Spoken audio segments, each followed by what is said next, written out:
Asma d'Objectif TOEIC B2, je suis ravie de vous retrouver pour le 8e jour de mon défi 30 jours. Pour rappel, je me suis fixé comme défi de réaliser une vidéo par jour pendant 30 jours.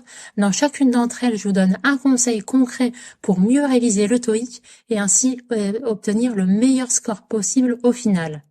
Alors depuis 2 jours, je vous donne un conseil pour chaque partie du TOEIC. Donc je vais continuer dans ma lancée et aujourd'hui je vais vous donner un conseil à mettre en application pour réussir au mieux la partie 1 du TOEIC, la partie photographie. Alors ce conseil, c'est de connaître par cœur vos prépositions de lieu et de mouvement. Alors pourquoi c'est important de connaître ces prépositions de lieu et de mouvement pour la partie 1 du TOEIC? Tout simplement parce que ce qu'on attend de nous, c'est d'être en mesure de choisir la meilleure description qui correspond à une photo parmi 4 propositions de réponse. Donc en général, quand c'est une photo, c'est pris dans un instant T, donc il y a un objet ou une personne qui réalise une action au moment donné. Donc exemple tout bête, the computer is on the table.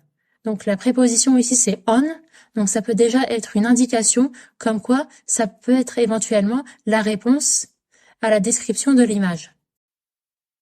Alors concrètement, comment s'y prendre pour apprendre les prépositions de mouvement et de lieu?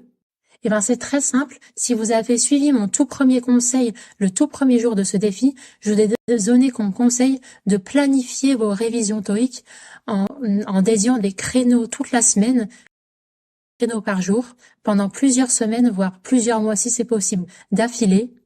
Vous allez prendre un créneau ou plusieurs en fonction de votre niveau et vous allez consacrer ces créneaux uniquement à apprendre toutes les prépositions de lieu et de mouvement et vous allez mettre en application les connaissances que vous avez apprises. Alors pour ça, je vous recommande un site que je recommande souvent, c'est anglais-facile.com. Il est extrêmement complet et vous avez toutes les bases de données de toute la grammaire anglaise pour vous entraîner. C'est vraiment le top. Je vous mets le lien en description de cette vidéo. Donc c'est vraiment le lieu idéal pour s'entraîner pour les prépositions de lieu et de mouvement et de mettre en pratique ces connaissances. Et n'oubliez pas que c'est en faisant le maximum de TOEIC blanc justement que vous allez avoir les mêmes mécanismes.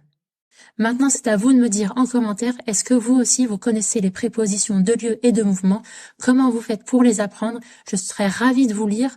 Et d'ailleurs, n'hésitez pas si vous avez le moindre problème concernant vos révisions TOEIC, dites-le moi en commentaire et j'y répondrai avec un conseil concret à mettre en application pour surmonter cet obstacle. Et n'oubliez pas, si vous êtes confronté à ce problème, tous les candidats à TOEIC le sont, donc votre réponse peut vraiment profiter au maximum de personnes. Et d'ailleurs, pour vous faire gagner du temps, vous êtes libre de démarrer avec mon kit de démarrage au TOEIC e-book. Il y a 7 fiches de synthèse qui résument les 7 sous-parties du TOEIC. C'est vraiment très pratique. Vous avez tout ce qu'il faut à savoir pour chaque sous-partie du TOEIC, récapitulé dans une seule fiche de synthèse. En plus de ça, je vous ai mis 7 fiches de grammaire à connaître pour réviser au mieux le TOEIC, plus une petite astuce pour répondre au mieux aux questions pour la partie 4 et 6 du TOEIC pour remplir au mieux les phrases.